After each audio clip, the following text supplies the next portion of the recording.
you beat somebody's ass and you come talking about some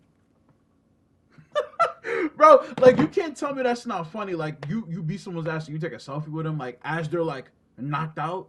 That's tough to me. You know what I'm saying? Like, you know what I'm saying? If you ain't get your ass whooped, you wouldn't have had the selfie taken with you. You know what I'm saying? I thought YouTube, welcome back to another video. It's your boy Fizz the Great One. I don't want to say this is a somber video, but and I don't want to call it a rant, but I'm gonna call it somber rant. It's a somber rant video, whatever. You know what I'm saying? But today I want to talk about two stars on the main roster right now, and one of them is actually my favorite wrestler in Carmelo Hayes, and the other one is Austin Theory.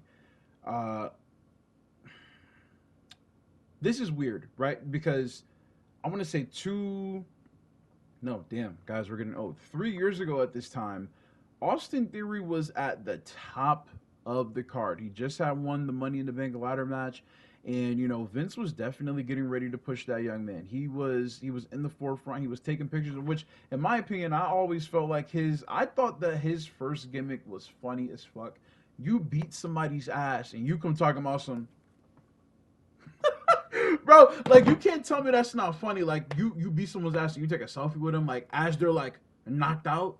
That's tough to me. You know what I'm saying? Like, you know what I'm saying? If you ain't get your ass whooped, you wouldn't have had the selfie taken with you. You know what I'm saying? I thought that was tough. But yeah, like this young man was at the top of the card. He was literally in prime position, having quick promos with John Cena in the back. Actually, in my opinion, washing John Cena before he got washed in April or March. That was obviously before their match that they had the year after. But look at that. He had a match with John Cena. He was literally at the forefront of the mid-card division getting ready to go up, right? And when Triple H took over, you know, that slowly but surely ended. And it's very unfortunate because I feel as though that Austin Theory is one of those talents where, like, they need to build off of him. He has the look, he has the agility, he has the moveset and well, I'm not going to say the finisher because I'm not the biggest fan of his finisher. Like, if it's the WrestleMania main event, I feel like him hitting the A-Town down doesn't... No one's able to sell the move for me to be like, oh my god, like, can this be it, right? So maybe he needs a new finisher, but other than that, he has it. He has it on the mic. He's funny, he's charismatic, and he has the look for it, right? They were literally calling this dude John Cena 2.0 before he got in the ring with John Cena, right? But yeah, like this guy, I just feel like Austin Theory is one of the ones, and it's unfortunate to me because I'm like, yo, like we're out here missing out on prime time talent, and it's ridiculous because I feel like Austin Theory is one of those guys who can be one of those Randy Ortons. Remember when they were talking about this whole new this whole new faction with Seth Rollins? They were saying, oh, who's the third man? Is Austin Theory? This will be perfect for him. And the fact that the first person that a lot of people were thinking about were Austin Theory and Carmelo Hayes lets you know that they're A, not in a prominent enough position to be staying where they are, and B, people want to see them at the top. Let's transition to Carmelo Hayes. Now, Carmelo Hayes is my favorite wrestler, so this is where the bias comes in, but like we're also just going to be real. When Carmelo Hayes was in NXT 2.0, and which 2.0 was tough. I don't care what nobody said. NXT 2.0 honestly brought NXT back to me. Look at where NXT is right now. Who's carrying NXT right now are the same motherfuckers who started NXT 2.0. You could, you know what I'm saying, argue with your mom on that one. That is facts to me. That's facts, right? So we're moving on to Carmelo Hayes. This dude had all the character in the world. He had the barbershop segments. And this is what I'm saying about the barbershop segments. I know I mentioned this on this channel before. Bro, the barbershop segments weren't necessarily only cool because it's like, you know what I'm saying, I'm a black dude. I go to the barbershop and I'm like, yeah, like that's how we talk at the barbershop. Especially when you got your peers, you got your companions. Like, yo, like this is how we talk. Like this is tough for the black community. Of course, it was all those things. But what that did for Carmelo Hayes was build character. He had an actual aura about him that wasn't just him going in the ring to have a good wrestling match, right? Like it was like, oh, like this is the same dude who be at the barbershop talking. When we see that door, we know he about to talk shit about his opponent. His opponent might pop up in the barbershop. They might get caught off guard. Might come talk about something. What you doing here? You know what I'm saying? Like everybody getting up, looking at him like, yo, what you doing here? They come talk about something. Nah, I just want to talk to my man's Carmelo real quick. I want to talk to him real quick before our match at Battleground this Sunday. Like. They take away, when NXT talent gets to the main roster, they lose what made them at the top of NXT. And it's unfortunate because, like, you look at Carmelo Hayes' draft class, right? Mind you, Carmelo Hayes is the #1 pick. If we're being honest, Carmelo Hayes is the bust. How the fuck is that possible? This nigga was the NXT champion. I think he's a 2-time North American champion. And he carried that, bro, I don't care what no one says. He carried NXT. The best thing about Carmelo Hayes during that time period was when Braun Breaker was getting ready to leave, / when he turned heel. Look at Braun Breaker right now. He is in the biggest faction of WWE right now. Outside, some would say it's still the Judgment Day, but to me, the faction with Rollins, Bronson Reed, and Paul Heyman, that is the A faction. They're on the A show. That's the A faction, right? Like, that's just what it is. Braun Breaker is in the main event scene no matter what. And I told you guys that it's kind of weird that Braun Breaker is in this main event scene and he's not in the main event. But however, I'm going to get to how that's okay in a small bit, depending on how you book it.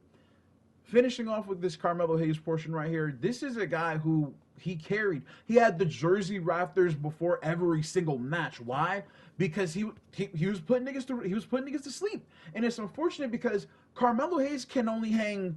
He might be able to hang 2 jerseys right now. And one of the jerseys they ain't going to hang because Braun Strowman's not there no more. He used to have a rafter full of on the stage, bro.